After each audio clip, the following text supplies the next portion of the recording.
안녕하세요. 푸마입니다. 오늘은 조금 특별하게 위대한 미술화가를 한 명 소개해드릴까 합니다. 갑자기 조금 당혹스럽죠? 별일 아니에요. 학교에서 과제를 했는데 버리기가 아까워서 청자님들에게도 소개할 겸 이렇게 영상을 만들어 보았어요. 조금 긴 영상이 될 것 같아요. 최대한 재미있게 진행하겠습니다. 다들 윌리엄 터너라는 화가를 들어보셨나요? 영국에서 가장 사랑하는 화가, 국민 화가라고 불릴 정도로 유명한 분이에요. 20파운드 지폐에도 윌리엄 터너가 새겨질 정도로 영국 사람들은 터너를 좋아해요. 그리고 또 영국에서 최고 권위 있는 현대미술상으로 터너상이 있을 정도예요. 이렇게나 사랑받는 터너는 도대체 어떤 화가일까요? 터너의 그림을 잠깐 볼까요? 엄청 난해하죠? 마치 현대미술처럼 어려워요. 그런데 터너는 무려 1775년, 1851년에 활동했던 낭만주의 화가예요. 낭만주의가 무엇일까요? 낭만주의는 신고전주의에 반대하여 나온 미술 사조예요. 신고전주의는 뭐야? 신고전주의는 계몽주의 사상에 대응하여 나온 미술 사조예요. 계몽주의의 합리주의를 따라서 신고정주의는 이성을 강조하죠. 그리고 로코코의 쾌락적인 것에 반발하여 고전시대의 숭고함으로 되돌아가요. 그래서 신고전주의가 나온 것이죠. 그런데 신고전주의가 너무 이성적인 측면만 내세우니까 그림이 너무 삭막한 거예요. 그래서 좀 감성을 찬미하면서 나온 것이 낭만주의입니다. 이때의 낭만주의 화가들의 작품을 보면 스페인 낭만 화가인 고야, 그의 작품 1808년 5월 3일 아주 극적인 분위기를 연출하여 절망감을 표출했어요. 프랑스 낭만주의 화가인 제리코, 그의 작품 메두사의 뗏목, 그리고 코르의 작품 파피뇨의 풍경, 독일의 낭만주의 화가인 프리드리히, 그의 작품 북극해, 미국의 낭만주의 화가인 빙엄, 그의 작품 미주리 강을 내려가는 모피 상인들, 영국의 낭만주의 화가 컨스터블, 그의 작품 건조마차. 그런데 터너의 그림, 한눈에 봐도 터너의 그림은 독보적이죠? 지금 봐도 어려운 그림인데 그 당시 비평가들은 이것을 보고 터너에게 혹평을 쏟아부었어요. 그때 터너는 이렇게 말하죠. 나는 이해할 수 있는 그림을 그리지 않았다. 나는 한 풍경이 어떻게 보이는지를 보여주고 싶었다. 그런데 터너도 처음에는 이런 그림을 그리지 않았어요. 어떻게 터너는 이런 예술의 경지까지 올라갔을까요? 터너는 그림에 재능이 있었어요. 왕립 아카데미아에 입학하여 교육을 받고 아카데미아 전시회에서도 여러 차례 상도 받았어요. 그리고 훗날 교수로 부임하기도 했고요. 그 당시 터너의 그림을 살펴보면 링컨 대성당, 판테온 화재의 아침이 있어요. 정말 잘 그렸죠? 이처럼 터너는 사실적인 묘사에 탁월했어요. 그리고 시간이 흐르고 1799년 터너는 클로드 로랭의 시바 여왕의 승선을 보고 큰 영감을 받았어요. 이때 터너는 빛을 그림으로 표현할 수 있다는 가능성을 보았어요. 그날 이후부터 터너는 고전 작품을 연구했어요. 클로드 로랭의 그림을 보고 카르타고를 건설하는 디도 여왕을 그렸고, 바티칸 라파엘로의 건축물을 보고 바티칸에서 본 로마를 그렸고, 네덜란드 화가 루돌프 바크 호이센 작품을 보고 폭풍 속의 네덜란드 배를 그렸어요. 이렇게 빛을 연구한 터너는 자신의 작품에도 변화를 주었어요. 훗날 빛을 강조한 인상주의의 시초가 터너라고도 볼 수 있죠. 그리고 칼레의 부두 그림은 터너가 직접 칼레항에 상륙했던 경험을 바탕으로 그린 그림이에요.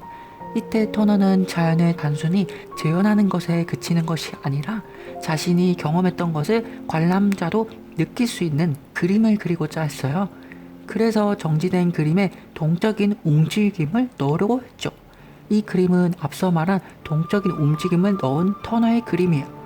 아직 실험적인 단계의 그림이어서 그런지 눈사태의 강렬하고 긴박한 느낌은 없어요. 굴러떨어지는 돌과 무너지는 오두막집은 화면에 고정된 것 같아요. 시간이 흐르고 터너는 점차 자신의 그림의 한계를 느꼈어요. 이 당시 터너는 왕립 아카데미아 전시회에서 수상하여 명예도 있었고 사파 그림으로 돈도 많이 벌었거든요. 제가 터너였으면 지위와 부를 누리며 이 삶을 유지하려고 했을 거예요. 그런데 터너는 호화로운 삶보다 자신의 예술을 추구했어요. 그래서 1817년에 터너는 이탈리아 여행을 떠나요.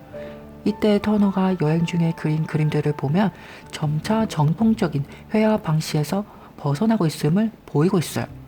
여행 중에 터너의 스케치북을 보면 이 그림이 있어요. 공간감이 느껴지지 않나요? 앞에는 작은 조각배가 있고 뒤로는 바다가 있고 또 뒤에는 건물이 보이고 그리고 저 멀리 하늘에 태양이 떠오르고 이렇듯이 넓은 공간감이 느껴지는데 이 그림은 기존의 원근법으로 공간감을 표현한 것이 아니라 오로지 색채를 통해서 공간감을 표현했어요. 그리고 또 다른 그림, 색채의 시작. 이 그림은 앞에 보여드렸던 풍경화의 모티브가 된 그림이에요. 그래서 앞서 그림을 생각하면 파랑 띠는 바다가 되고 갈색 띠는 모래사장이라고 유추할 수 있어요. 그럼 이 배경은 썰무 때의 해변 풍경 같아요. 그런데 앞서 그림을 몰랐더라면 파랑 띠는 멀리 보이는 산 같아요. 갈색 띠는 계곡이고 그럼 이 배경은 안개가 자욱한 계곡 풍경이 될 수 있을 것 같아요. 처럼 이 그림은 초기 때의 터너 그림과는 달리 다양한 해석이 가능해요. 즉 그림에 생동감이 생기죠. 그 후 터너의 또 다른 그림, 검은 구름 사이로 지나는 해를 보면 어두운 부분을 자세히 보면 뒤에 어렴풋이 수평선과 태양이 보여요. 이것도 색채를 통해서 공간감을 나타내고 있어요. 그리고 어떤 곳은 많이 어둡고 어떤 곳은 연하게 어두워요. 마치 구름이 움직이며 뭉쳤다, 흩어졌다 하는 것 같아요. 이를 통해서 다양한 해석이 가능하며 즉 그림의 생동감과 움직임을 담아내었어요. 이처럼 터너는 기존의 짜여진 닫힌 그림에서 벗어나 관람자가 자유롭게 감상하고 다양하게 해석할 수 있는 열린 그림으로 발전했어요. 이 때문에 관람자는 실제로 마치 그림 속 풍경에 있는 것 같은 회화적 체험을 할 수 있게 되는 것이죠. 말년의 터너의 예술은 더 발전했어요. 이 그림은 터너의 모든 예술이 담겨 있어요. 색채를 통해서 공간감을 만들고 최소한의 묘사로 관람자에게 자유로운 해석을 가능하게 만들었어요. 그러나 그림을 보는 방식에 있어서는 제한을 두었어요. 관람자의 시선은 그림의 흐름에 따라 빠르게 움직여서 점차 가운데에 있는 배로 향하는 것을 알 수 있어요. 배가 있는 부분은 느슨한 붓질로 고요한 정적이 흐르지만 그 외의 부분은 빠른 붓질로 폭풍 후에 난폭함이 몰아치고 있어요. 터너가 지금까지 추구했었던 자연의 생동감이 잘 묻어나는 그림이죠. 그래서 관람자는 이 그림을 통해서 마치 눈보라 속에 있는 것과 같은 체험을 하게 돼요. 실제로 이 그림을 그리기 위해서 터너는 배의 돛대에 매달린 채 폭풍우를 몸으로 느꼈대요. 그러나 1830년대 이후 터너의 그림은 너무 모호해져서 어떠한 해석도 할 수 없게 되었어요.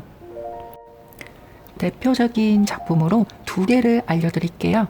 그늘과 어둠, 대홍수의 저녁, 빛과 색채, 대홍수의 아침, 창세기를 쓰는 모세. 두 개의 그림 다 성경에 나오는 노아의 홍수 사건을 모티브로 삼고 있어요. 한 개는 홍수가 일어나기 직후, 다른 한 개는 홍수가 끝난 후의 그림이에요. 그늘과 어둠 그림을 보면 앞서 보인 터너의 그림의 특징처럼 색채로 공간감을 주고 있고 역동적인 선으로 당시 긴박했던 홍수의 재해를 느낄 수 있도록 했어요. 그리고 시선을 그림 가운데 부분으로 흐를 수 있도록 제한을 두고 있고요. 그리고 최소한의 묘사로 다양한 해석을 할 수 있는데 솔직히 어떤 형상도 확실하게 식별하기가 어려울 정도예요. 예를 들어서 오른쪽 하단 부분의 동물의 형상이 어렴풋이 보이시나요? 하지만 또 다르게 보면 동물이 아니라 물이 넘쳐서 흐르는 것처럼 보여요. 그리고 왼쪽 하단 부분에 인간의 모습이 보이시나요? 하지만 또 사람이 아니라 그냥 단순히 배경의 일부처럼 보이기도 해요. 이처럼 말년의 터너 그림은 다양한 해석을 넘어서 어떠한 해석도 할 수 없게 되었어요. 하지만 그렇기 때문에 관람자는 터너의 그림에 더 적극적으로 참여할 수밖에 없게 되고 그럴수록 회화적 체험을 이끌어내는 것이죠. 이 그림도 마찬가지로 중간에 사람과 그 아래 뱀의 지팡이만 알아볼 수 있고 그 외에는 식별하기가 어려워요. 어떠한 해석에 따르면 소용돌이를 치며 홍수로 사라져가는 인간들 속에서 모세와 뱀의 지팡이는 사라지지 않고 남아있다.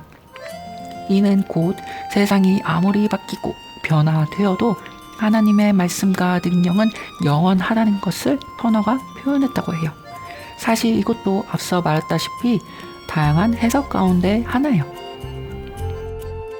같이 보면 말년의 터너는 중년대의 예술을 단순히 발전시켰다고만 생각하실 수 있어요. 하지만 말년대의 터너 그림들이 특별한 이유는 따로 있어요. 이전까지의 터너 그림들을 보면 대부분 자연과 관련된 그림들을 그렸다는 것을 알 수 있어요. 즉, 우리가 실제로 체험하고 느낄 수 있는 것들을 그렸어요. 그래서 우리는 터너의 그림을 보면서 마치 그 그림 속에 있는 것과 같은 체험을 우리 경험에 비롯해서 느낄 수 있게 되는 거예요. 그런데 이 그림들은 우리가 실제로 가보지 못한 곳이에요.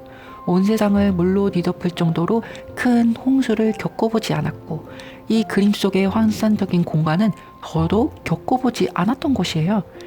이렇게 터너는 비현실적인 공간을 그림으로 그려내서 우리에게 비현실적인 체험을 하도록 만들고 있어요. 이러한 것들은 대부분 우리가 겪어보지 못했기 때문에 보통 화가가 받았던 영감 또는 느낌들을 관람자가 그대로 느낄 수 있도록 그려요. 그런데 터너는 자신이 느꼈던 것을 관람자가 그대로 느끼지 않기를 바랬어요. 그래서 묘사를 최소한으로 하여 다양한 해석을 가능하게 만듦으로 관람자가 작품을 보고 개인이 각자 느낄 수 있도록 했어요. 터너는 관람자에게 감상의 자유를 준 거예요. 이러한 생각은 현대 미술과 같아요. 현대 미술 화가들은 자신의 작품을 관람자가 보고 관람자가 자신만의 생각을 가지고 자유롭게 감상하기를 원해요. 그래서 영상 맨 처음에 잠깐 말씀드린 것처럼 터너의 그림은 현대 미술처럼 난해해요. 즉, 터너는 낭만주의 시대 때부터 현대 미술을 해오고 있었던 화가였던 거예요. 오늘은 이렇게 영국의 낭만주의 화가 윌리엄 터너에 대해서 알아보았어요. 말년의 터너는 난해한 그림 때문에 화단에서는 호평을 받았어요. 훗날 터너는 아카데미아 교수직도 그만두고 아무도 만나지 않고 혼자서 그림만 그렸어요. 그래도 가끔 자신과 가까운 사람들하고는 만났다는 기록이 있어요. 그렇게 1851년 자택에서 사망하게 됩니다. 터너의 사적인 생활에 대해서는 자료가 부족해서 잘 모르겠어요. 하지만 그림에서도 보았다시피 터너는 자신의 예술을 추구하며 끊임없이 발전하려고 했던 것을 알 수 있어요. 우리도 터너처럼 자신이 좋아하는 것을 하면서 살았으면 좋겠어요. 내가 좋아하는 것이 때로는 너무 허무맹랑하게 들릴지라도 터너가 자신의 예술을 추구한 것처럼 우리도 각자 좋아하는 것을 추구했으면 좋겠어요. 그럼 영상은 여기까지 하고 이만 마치도록 할게요. 항상 우리 청자님들이 하나님 앞에서 행복하기를 기도할게요.